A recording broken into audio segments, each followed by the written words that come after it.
Last month we had Colleen Francis speak to us about nonstop selling, and also we had Christina Rosewell who spoke to us about PR and media. And a few months back we had Mark Brookman here, and so today is going to focus on the other aspects of the speaking business that support the business, not just being a good platform presenter, but and not just selling what you do, but what goes on behind the scenes. And Tim and I always have this conversation pretty regularly about which comes first, sales or marketing, marketing or sales. And that's a constant conversation we have. Yeah, Tim says sales, I say marketing. So,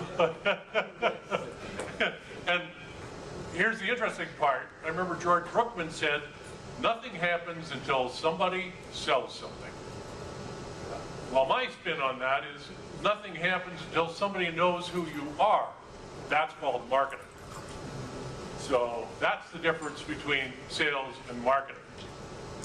And I oftentimes hear too, many times I hear people interchange the words sales and branding and public relations and advertising for the word marketing, which is a misnomer. Marketing is the umbrella. It's the big picture. It's the strategy. It's what you do throughout your business and everything that you do in your business. Those other areas are part of marketing. So marketing comes first. I win. Today. At least today, anyway. I'm MC. He who has the microphone wins, exactly. So, and what's interesting is the internet changed what used to be a controlled message delivery capability. Advertising, PR, and so on. It used to be that the company or the agency would control the message that went out to the public. The challenge in this world today is the internet and the public control the messages that they want to receive. So our challenge is finding the right markets and being able to connect with them. And so this morning we're going to take a look behind the scenes of what goes on in the speaking business. We're going to talk about marketing. We're going to spend a little bit of time on sales. We're also going to talk about your digital presence. So we have a guest speaker that's going to talk about that aspect. And Colleen had mentioned something when she was speaking here last month. She said she does very little cold calling. Now that's interesting because she's in sales. And my business is very similar. I do very little cold calling. I try and warm up the client long before we even have a conversation. And so what I'm going to show you today is the cure for the common cold call. And this is how I attract and retain customers. And just so you know, my market is business to business, B2B. But what I'm going to share with you today works whether it's B2B or B2C, business to consumer. And what I do in my business is a combination of things. So I do keynotes, workshops, seminars, coaching, consulting. And I don't worry about how I connect with the customer through what I deliver. What I worry about or work on is how I can solve the customer's problem and what tool in the toolbox that I can use to solve that problem. And the key in today's world is that we need to build a digital presence. We need to be able to create a connection to that market out there that's on the internet and build relationships before we ever make the sales call. We need to build trust, familiarity, brand recognition, and so on. And then we need to convert those people that come to us through our traffic mechanisms, the way we capture our leads, and become part of our trusted lead base. So what we're trying to do in marketing is not necessarily change minds. What we're trying to do is already deal with the perceptions that exist there, what people actually know about what we do, and then work with them to present the ideas that we have in a way that connects with them. So in this method that I use, what I attempt to do in my business is I attempt to attract leads into a funnel, and from that funnel maintain a base of customers that I can work with. So here's what it looks like. So one side of the process is attracting prospects. That comes through marketing. So It's owned media, and owned media is simple things like your business card, your website, any materials you use to promote your business, your book, if you have a book, your products, promotional giveaways. Those are things that you own and you control. So you need some of those in your portfolio for marketing. Then there is paid media. Paid media is simply things that you pay for, like advertising, listings on a website, the CAPS website, for instance, listing there as a speaker. Videos, being able to post your videos, but you have to produce the videos. Things like AdWords, Google AdWords, being able to purchase those in a way that you can connect with your market. Sponsorships, Facebook ads, LinkedIn ads, and so on. The third part, or third component, is earned media. And that's how you work with the public in such a way that they recognize what you do and they are connecting with you to find out what it is you do. So working with media, public relations, creating a message that the media says, hey, this is somebody who is an expert in this area we need to talk to. Social media blogs, for instance, being able to get your newsletter out and have people respond to the message. Google rankings, being able to build your ranking simply by having the right information and having that traffic happen in such a way that you're attracting customers through your messages that way. Likes, retweets, and those sort of things are all part of creating that connecting media to your message. And so that's the earned media side of things. So what this does, if we work with owned media, paid media, and earned media, and we look at the channels that we connect to our customers, is we acquire a lead list, which simply means people come to us through a mechanism we can capture their contact information. For some of us, and like on my website, we have a lead capture form on the front page. We also have several lead capture mechanisms throughout the website. So depending on where the people come to the website, they will give us their information if they find that the information we provide valuable. On the other side of the coin is the sales side. And that's where, once we have a lead, is to grow that lead. And that simply means in sales, doing cold calls, if cold calls are a way that you can attract customers, doing sales presentations, so that might be actually meeting the customer in person or telephone call conversation. Networking.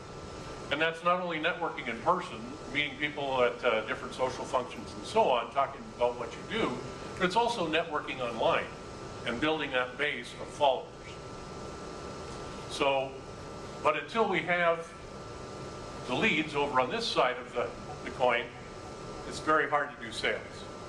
We need to know who our customers are, who is connected to our message, in order to connect the dots and be able to create those leads. The sales process is attracting referrals, bringing referrals in. So that may be through those various methods of communicating, or it could be referrals from existing clients and building your database that way. On the marketing side, we need to activate those customers. So there are people who come in and leave. They may come in, see something on your website, download an article or a PDF or something and leave. So we need to get them through the process and through that funnel. So literally need to squeeze the customers into the funnel. Right? Squeeze. So, okay. So much for that. Anyway, so to activate the customers, and you will get a dropout rate. So it means you have to have a lot of leads to be able to activate the customers. On the sales side, we need to be able to upsell. So what that simply means is they come in, they may download a free PDF, and then from there, they may look around your website and see that you have a book. They may purchase a book. Or if you have a webinar that you're putting on, they may sign up for the webinar. So there are various mechanisms we need to create to be able to get the customers into the funnel. From that point, then we can continue to build the level of interest and also the profit level from the customers we attract into the funnel. And at that stage, we can start to keep some customers. And in my business, because I've used this methodology, I've had some clients I've worked with anywhere between 4 and 10 years. And so I still do single keynotes, and I still do single training programs and that, but what I try and do is create this process in such that I keep customers coming back. And so to keep the customers, we have to have some products and services that they're interested in. So that's not just the speaking side, but that might be other things as well. And then, from a customer service perspective, we need to provide them continual service. And this is at the point where I make a confession. And that confession is that when I get busy working with customers, as probably many of you do, sometimes I fall off the radar.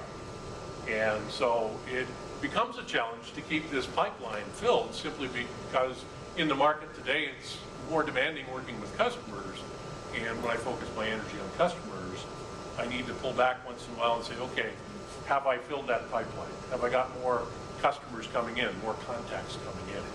So that can be the big challenge. The other confession I have as well is regularity. Not that kind. Maybe a little more fiber than that. Yeah. Yeah, we have a muffin here. Yeah. Is that bread? Sorry, I ate the bread. So. Anyway, but it's a challenge keeping on a regular schedule, and part of that is just building a system that can help produce that regularity, other than brand muffins. So, nope. And then the last part is the follow-up, and the key there is knowing when it is an appropriate time and what mechanism you use to follow up with customers. So some customers just don't want you phoning them every month to say, hey, you got any more work? You know, but they may stay in touch through your newsletter. They may stay in touch through another mechanism. Maybe you see them regularly at some sort of function. But the key is to figure out what mechanism works best to keep those customers coming back and filling that pipeline. And so some of the tools that I use when I'm doing my own marketing, I spend more time on LinkedIn than anything else. I don't do a lot on Facebook. I will go there and find out what's going on in the world. And also YouTube. I do have some YouTube videos, and I've been slowly filling up the YouTube system. Pinterest is another one now, and what's interesting about Pinterest is it actually fills or fulfills a lot of the different kinds of marketing in that you can put images up there, you can put newsletters, so on and so forth, video, and so it's a kind of a capture base for a lot of different mechanisms you can use. Also Twitter, I do use Twitter, but I use it differently than a lot of you may, in that what I do with Twitter is when I'm working with a client, especially if it's a public event, I'll put a Twitter feed out which leads them to a blog, which leads them to my website and some educational information, and then provides them a mechanism to communicate with me. And I use Hootsuite as a way of being able to send out messages through all of the social media channels. I was using MailChimp, and I moved to Infusionsoft. So for some of you, Infusionsoft is an automated system for marketing. However, I found it rather difficult to keep up with all of the things you need to do in Infusionsoft, plus I found it fairly pricey. So I am now just in the process of investigating one called Entreport, which is a office management mechanism. So it has email mechanisms, CRM mechanisms, customer relationship management mechanisms, and so on. So those are a few of the things that I've been using. And with the process of marketing, one of the big challenges is simply finding the tools that are going to automate the process. Because as speakers, if we're on the road and we're doing presentations, we're not in front of the computer sending messages out. So being able to automate what we do is a critical part. So let me give you a specific example of one situation that happened for me, which turned out to be part of the marketing process that I do, and that is an organization up in Fort McMurray, a business organization, had found me through the internet, through social media, my website, And plus I had done video broadcasts for about 5 years across the province. And so what happened was they contacted me to do a keynote for their group up in Fort McMurray. Out of that, what happened was I said, well, if you're going to be doing a full day session, how about I do a breakout following that? So I bundled. And out of the breakout, I had a discussion with one person at the end of that who became interested in the marketing side of things, consulting and so on. So we wound up working with them for about 1.5 years in developing a new brand and marketing for them. That led to me going in and doing a sales and customer service presentation for all of their managers in 15 different companies. And so that's why I say filling the pipeline and not worrying so much about what tool in the toolbox you're going to pull out before the customer tells you what their problem is and how you might be able to solve it. So the key there is don't worry so much about saying to people, I'm a professional speaker, because if they don't need a professional speaker, the conversation is pretty well over. So anyway, just to leave you with a couple of points to think about, and we're going to move on the agenda. I'll introduce the next speaker. So the key is selective marketing, and that is finding where your customers are and being able to use the channels that communicate directly with those customers. And so not everyone with a pulse is a prospective customer. I think this is the key. And marketing is the big picture. It includes branding, it includes public relations, it includes advertising, it includes social media. All of those things are part of the process of marketing. So you need to think the big picture first and then determine what route to use. It's a combination of owned media, paid media, and earned media. So all of those are important. And it's a process. Marketing is a process. It's not an event. You can't just do marketing, it's over, and you get lots of money coming in the door. Well, at least it's never worked for me that way anyway. and the key is to create a database that you can farm to be able to get contacts. And Tim and I talk about this as well. Farming is the marketing side of things, and hunting is the sales and cold call side of things. So what you want to do is generate inbound traffic, and don't forget that traditional media also works. So on that note, I hope you have discovered a cure for the common cold call.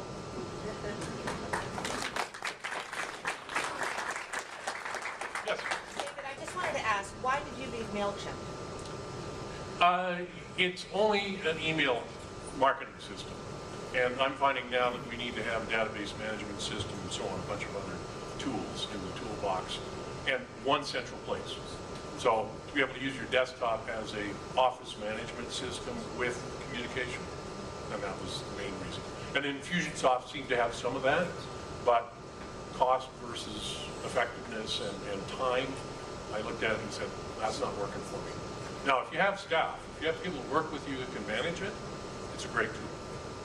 But to be able to use a tool that manages your customers from the moment of contact through your office management system and do emails and all of the other things you do in your office, invoicing, etc. The one that I'm seeing right now that fits that bill at a reasonable price is Entrepreneur.